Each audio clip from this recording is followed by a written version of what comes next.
Hello, my name is Esmeralda Valuru, and I will be filling in today for Dr. Olivia Moses. Thank you so much for joining our Wellness Live today, brought to you by the Living Whole Wellness Program here at Loma Linda University Health.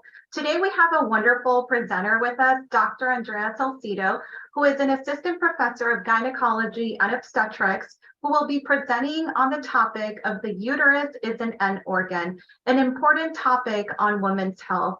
I want to remind you that if you have any questions that you're interested in asking our presenter today, feel free to type those in the chat, and we will have two opportunities for question and answer, one of them at the halfway point of this presentation and another one at the end of this presentation. So we look forward to your questions. So without further ado, we have here with us Dr. Andrea Salcedo. Hi, everyone. It's so nice to meet everyone, and I'm just so glad that you took time out of your busy schedule to join us today.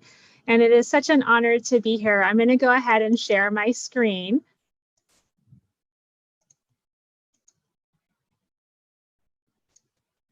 And we'll go ahead and start. Everyone see that? Esmeralda, see the screen? Sounds great. Thank you. Well, guys, we are going to talk about women's health today, and it is just so exciting because women's health is such a broad topic, but we're also really going to spend some time on truly what are the physiologic sources that cause and lead to many problems of benign gynecologic disease. And so my area of interest is really in benign gynecology and helping women understand and navigate those problems.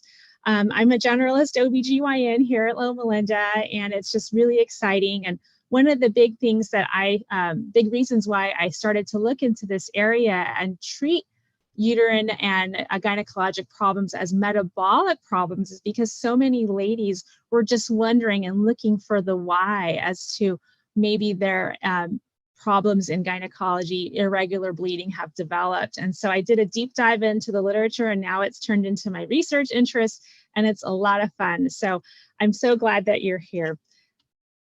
I have no disclosures, and our objectives are basically going to teach our viewers on exactly how the uterus receives body inflammation and how problems with gynecologic and abnormal uterine bleeding can develop from the microscopic level.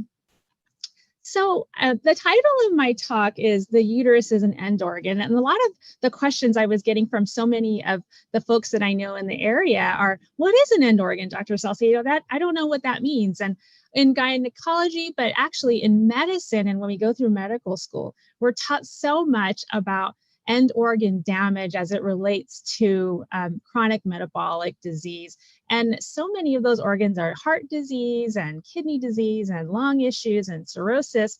But what about the uterus? Because so many of these problems are basically endothelial inflammation that comes to the lining of our blood vessels and feeds all the organs that receive those blood vessels. And it causes a lot of fibrosis and scarring in those organs. But when we look at these organs, we kind of forget that the uterus is also an organ and a recipient to many of these chronic problems. So that's the theme of my talk, is that endothelial inflammation, or inflammation at the lining of the blood vessels, impairs uterine and ovarian health and thus gynecologic health. So when we look at abnormal uterine bleeding, which is one of the big reasons why ladies come and see us in gynecology, there's two different reasons why that might be. And one is from a structural cause, and the other is from a non-structural cause. And so today we're going to talk about some big structural causes like polyps and leiomyoma, which are fibroids, and then some non-structural causes, which are hormonal things like ovulatory dysfunction, such as PCOS. And I'm going to focus our talk basically on that today. The scope of the problem is huge. Women are suffering silently from a lot of gynecologic diseases, irregular periods, heavy bleeding, flooding, having major problems in their ability to have a normal life. And so it's actually the biggest reasons why ladies come and see us in gynecology. And uterine fibroids are the biggest reasons why women have hysterectomies today. And it affects so many women, most women in their lifetime, and it's a huge cost burden to our healthcare system. So, what is the uterus exactly? Well, the uterus is one of our female organs that is actually created and comes from smooth muscle. And smooth muscle is the same muscle that actually is the building blocks for all of our vasculature, our veins and arteries. But particularly, I like to look at the uterus as one big smooth muscle. And so not only the corpus of the uterus, the actual body, but actually at the lining of the uterus, there are lots of blood vessels. And if we look at that microscopically, we basically can see that the uterus is just one big blood vessel, and it receives the same inflammation and problems related to chronic disease as any other muscle would. So, what are fibroids? Okay, so fibroids are benign growths of fibrotic inflammation, scarring that develop on the uterus and can be pretty disfiguring. They can cause a lot of pain and pressure, as also cause distension of the cavity of the uterus that leads to heavier bleeding. They can be a source of infertility. They can be just a source of a lot of chronic pain. When we look at the fibroids underneath the microscope, we see that there is just a lot of whirling and swirling of smooth muscle. And how does that really get activated? Well, we know that it comes from one smooth muscle myocyte that receives inflammation and related also inflammation, but that with an hormonal response and some epigenetic factors that lead a smooth muscle cell to start regenerating and become hypoplastic. We also see the same thing in a polyp. So polyps are growths of glandular cells in the lining of the uterus. This guy right here that has some mild fibrosis that cause a lot of bleeding and some irregularity in your menstrual cycle, but can rarely turn into something cancerous. So what are the risk factors for these big disorders? Well, when we look at these risk factors and when ladies come and see us and in the clinic, so many of the things that gynecologists think about is that maybe women have a lot of genetic predisposition for these disorders.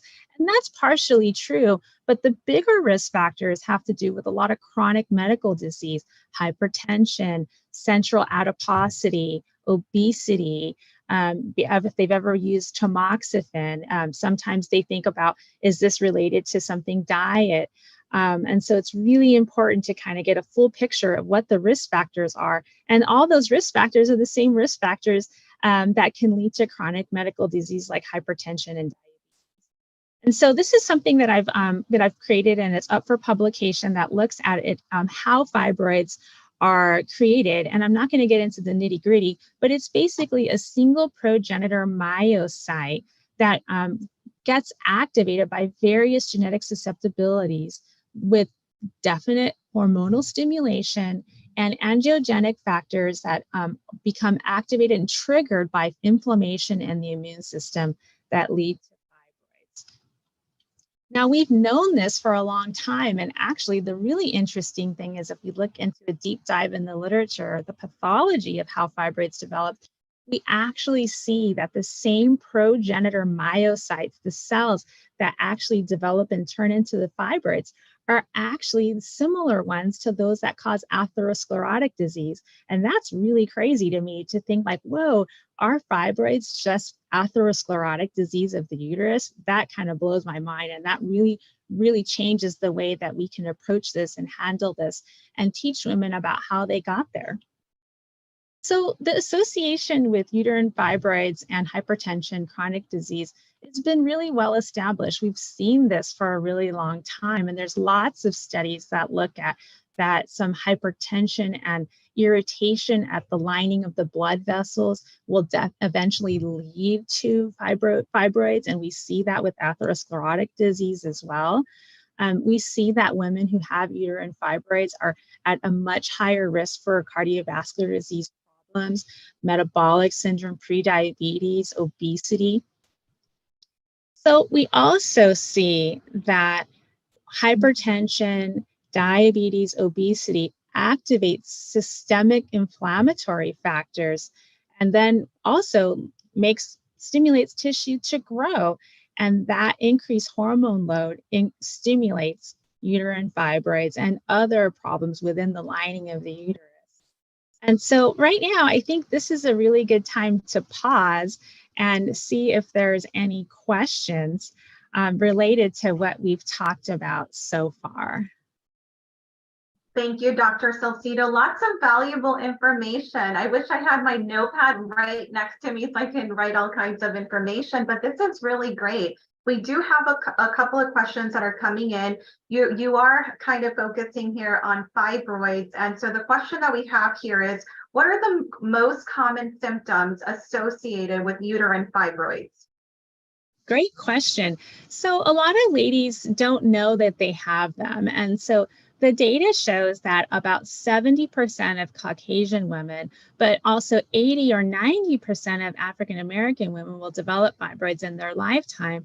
And a lot of times that has to do with just the chronic inflammation that body goes through. And so some women will never know because maybe the inflammation doesn't get that big.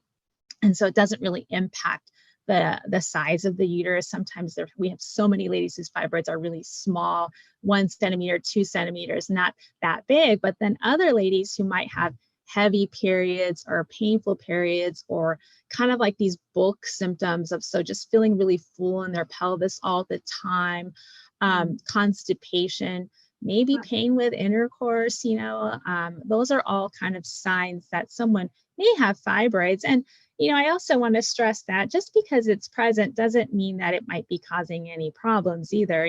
There can be benign processes, but just a sign of chronic disease. No, that's extremely helpful to kind of know in advance what are some of these signs and symptoms to be aware of. And so another question related to uterine fibroids is, are there any lifestyle changes or habits that can help prevent uterine fibroids? Yes, we're going to get there. Thank you. That's a wonderful segue into the next part of the talk. So I'll save that part for the very end, or for as we progress through the talk. Okay, great. Well, let's get to, I think I have a couple more here. So how does the menstrual cycle affect uterine health? Yes. So another up and coming conversation, but really what I do is I regard the menstrual cycle as the most important vital sign for a woman's health of reproductive age. Okay. Now I can glean so much information from a woman's metabolic health if they can tell me that their period comes monthly, and if it lasts about 5 or 6 days and is not too heavy. And if ladies tell me those things, I can pretty much be assured that their body is doing what it needs to do and they're pretty healthy. But any aberrations beyond that, if their period is coming not every month, then I wonder about like an insulin resistance problem, and we'll get to that in the talk. But sometimes if it's really, really heavy, like where they're changing a pad every hour or so, sometimes it's an endothelial problem, which means an inflammatory problem at the lining of the uterus that we can kind of evaluate. And so there's lots of layers here, but the menstrual cycle is truly, in my feeling, the most important vital sign for women of reproductive age. Very interesting. And alongside that, we do have another question. I don't know if you're going to touch on this further in your presentation. How do uterine fibroids impact fertility and pregnancy? Yes, everyone is a little bit different, and it really kind of depends on the location of the fibroids. And really, the location is very, very key. And like how I was saying, it's a case-by-case basis, depending on the size, the location, and whether there were problems before can impact infertility. Sometimes just having little ones, aren't really that big. And so sometimes though, if you are pregnant, having fibroids also indicates that there was some metabolic dysfunction that might have been happening before that can be impacting of your pregnancy too. So there's a lot of moving parts. And so when we have ladies with fibroids, we really have a full discussion about what the level of health is in general, and then we make recommendations based on that. So. Wonderful, thank you. So I do want to remind our viewers that there will be a final opportunity to answer those questions that you might have. So I encourage you to put those in the chat as you're listening. If something comes up, put those in the chat and we'll have an opportunity to answer those questions. Let's go ahead and get to the second half of your presentation. Great, okay.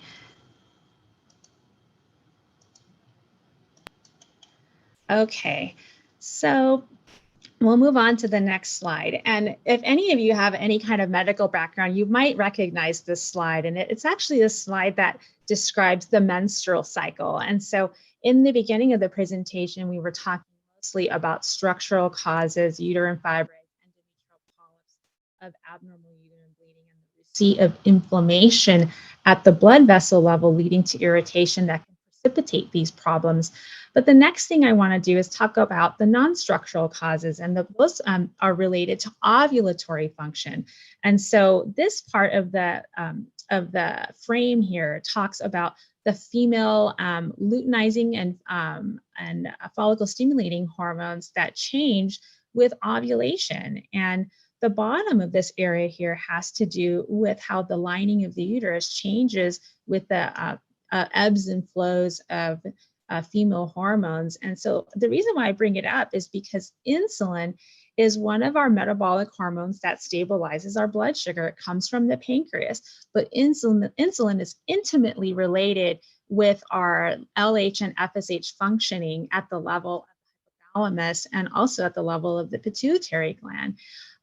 And insulin, actually, too much of it can actually inhibit and impact our body's ability to have normal ovulatory function. We also see that insulin, with its inflammatory effects, can also cause problems at the vasculature, at the level of the lining of the uterus too. And so too much insulin for some people can definitely negatively impact our female fertility. And so when we look at polycystic ovarian syndrome, and this is a diagram that I created in order to help elucidate the point. And so let me take it apart here. Right here is an area that will highlight the area of our brain, the hypothalamus and the anterior pituitary. There's also, the liver is also involved in something called polycystic ovarian syndrome. And this is our ovary.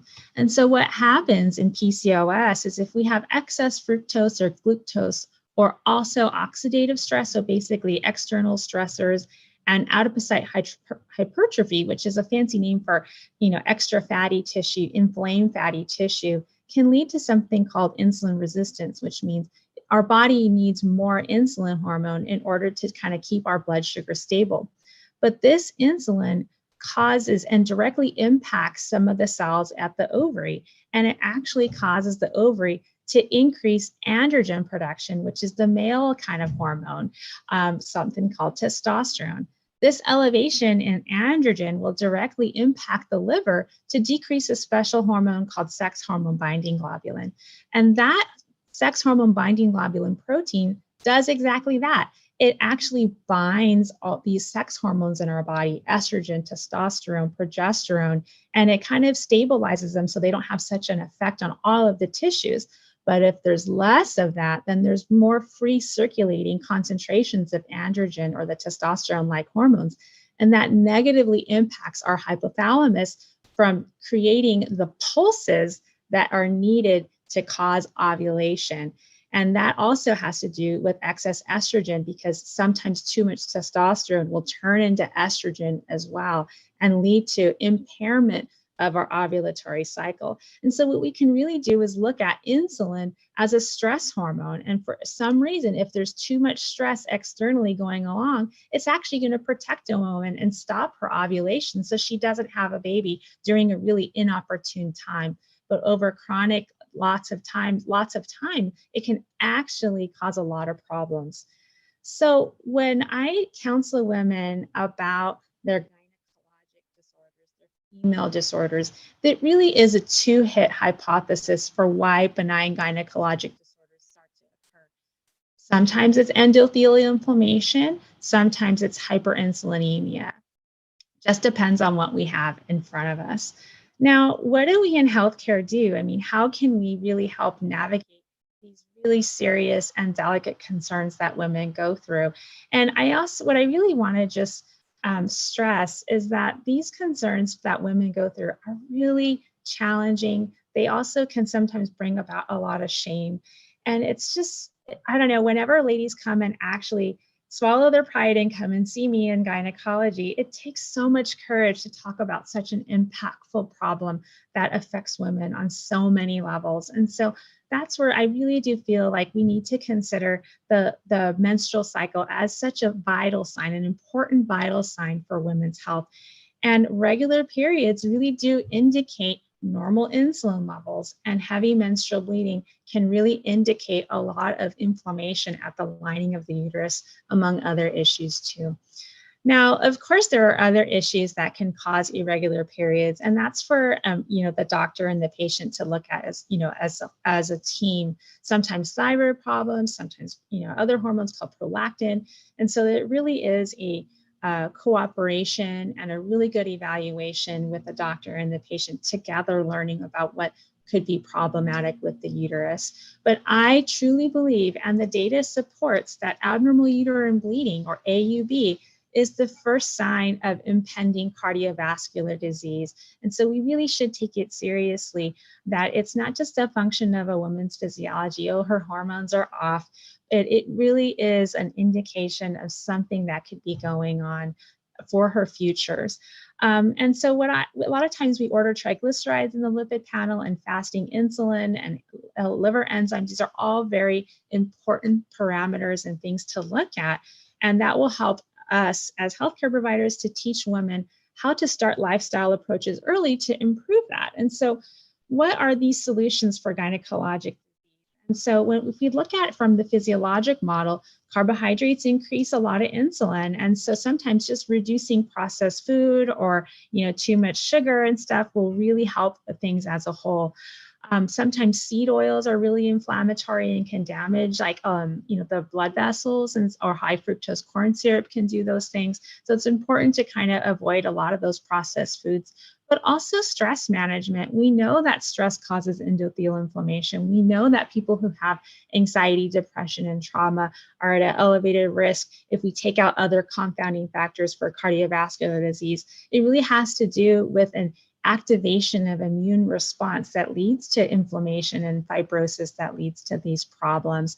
Sometimes there's just not enough vitamins, or maybe they are not eating a balanced diet. It's really important to look at all of these factors together, and definitely not trying to suggest that lifestyle factors alone are the only way to deal and to manage these problems. We also have a lot of really great medications and surgeries and things like that can help. But sometimes women aren't ready for that, or maybe we need to promote lifestyle changes even more. I mean, it is the standard of care to do that when we, especially when we're managing polycystic ovary syndrome. So I have a really interesting nutritional approach. I really talk about vitamins and dietary modifications and stuff, and I add a lot of vitamin D3 and omega-3 fatty acids into my management strategy. I mean, there is so much data to support how much anti-inflammatory these medications are. Vitamin D3, omega-3 fatty acids are potent anti-inflammatories that really do help us, along with dietary modifications. Some people just have problems with certain foods. It's important to recognize that and practice precision medicine of who's in front of us, because sometimes it's not helpful to us. So if you found this helpful, I do have a medical education channel that I have on YouTube called Conscious Gynecologist. Maybe you know someone who would be able to hear this topic and is looking for a very holistic and lifestyle approach. I think that's all what we're all trying to do here at Loma Linda, is really just help support women and families. And I just want to say thank you so much. And I really do appreciate the time that you took to spend with me and learn about this topic. I'm definitely open to any questions that you might have. Thank you so much, Dr. Salcedo. Lots of great information, lots of valuable information that was shared. I do love one of some of the last slides that you shared, in the fact that as women, we have a lot of lifestyle changes in our hands that we can potentially start working on. And at the same time, there's treatment out there that can help us feel better. And so it's good to know that science has advanced and that there's so much out there that is available to us in, women's health. And so I would encourage you to explore our physicians here at Loma Linda University Health, because we have wonderful women's health experts that can help you in your journey to feeling better. And so having said that, we do have a couple questions that have came up, and so we want to make sure that we address those.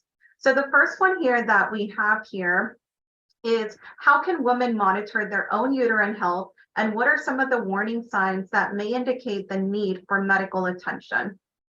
Yes, great question. And so I think that women are really cool because whenever we miss a period or our period is a little bit different, that it kind of creates this visceral response within us, like, "Ooh, something's wrong," and we've all known people who have had a particularly stressful time in their life, or they miss a period and stuff. And I think a lot of times we notice that, and we, as women, say, "Oh yeah, I think there was something really stressful going on in my life," and that makes sense, and we don't give it a whole lot of thought,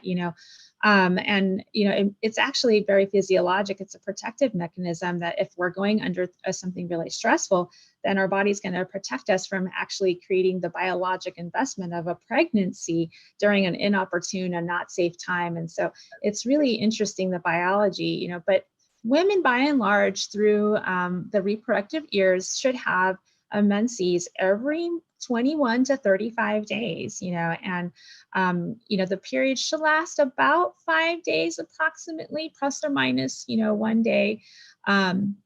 Really, the amount of blood that's considered normal is the equivalent of 60 cc's, which is like, I don't know what other, how else to create an example, but it's like 2 shot glasses. And so that's not that much blood, but I know women who are pouring through that. And so truly, if after, about 3 months, 3 to 6 months of irregular periods, heavy periods, if you're flooding, if they're really painful, you're having to call off work and stuff for those kinds of things, then please come and see your gynecologist. The doctors here in my group are excellent physicians, and we all have a really similar approach to caring for women in a really difficult time in their lives. So we're definitely here and ready to help. Wonderful, thank you. And in talking about the approach, you mentioned you all have similar approaches. You also had a slide on your nutritional approach, and the vitamin D was mentioned, omega-3. So when it comes to vitamin D supplementation, do you encourage us to go out there and look for one, or should we go through our physician first, run labs, and find out how we're doing? Yeah, it really just depends. I feel like, vitamin D is such a great supplement. It probably should be in the water because everybody kind of has a little bit of a deficiency, not everybody, but a lot of people do. And, the only way we can get vitamin D is, from being outside 15 minutes a day. And sometimes for some folks, that's just not possible. And so that being said, it's very easy to run, a vitamin D test. It's very much, the deficiencies are very much associated with chronic disease. Even things like, certain cancers and stuff are associated with low vitamin D. And so it's something that can be very easily evaluated. But if you're getting 15 minutes a day of sunshine, that's really, you can be assured that you have really good vitamin D levels. Wonderful. Well, thank you for sharing that. And we have one final question here. How can women advocate for their own uterine health and ensure that their concerns are being heard and addressed by healthcare providers? Oh, that's a really great question, and I think that is, wow, I think that's what we're all trying to do here. And that's truly my North Star and my compass when I take care of women, because it is such a challenging and vulnerable moment to come in and walk in to a gynecologist's office and to really just share and be honest with your physician about what's going on and what doesn't feel right. I feel like a lot of women have this evolutionary compass within them of like, oh my gosh, like something doesn't feel right. And then it's the physician that gets to help guide women through such a challenging time. And so it's really important to feel heard, and that's different for everyone. Maybe, just like friends, like not every doctor-patient relationship is a good match, and that's okay. We just want to make sure that you feel heard, and then, really kind of evaluate if our anxieties as patients come from fear or if they come from wisdom, and that's where doctors and healthcare providers can help shed light and help women decide, is my fear based on just something that I'm just really worried about? And is it just anxiety, or are my concerns really based on wisdom of the science, and that's what doctors are there for. And so I just want to say that when it's time to come and see your provider, just make sure that you're feeling heard, and that's really what we want as physicians. So. Yeah, it's wonderful. And I know from experience going through our gynecology department here, we have a wonderful team of experts in women's health. So feel free to call and set up your appointment if you haven't done so in a while, because you want to feel good and you want to make sure things are running smoothly. And so having said that, we thank you so much, Dr. Salcedo, for such an excellent presentation. We're grateful that you were able to be here with us. And I do want to remind our viewers for next Wellness Live presentation that is set to be for June 29 on a Thursday, same time, 12 o'clock. And the presentation is by Dr. Todd Martel, and he will be talking on aging parents navigating their care. And so once again, we want to thank you for joining us today, and we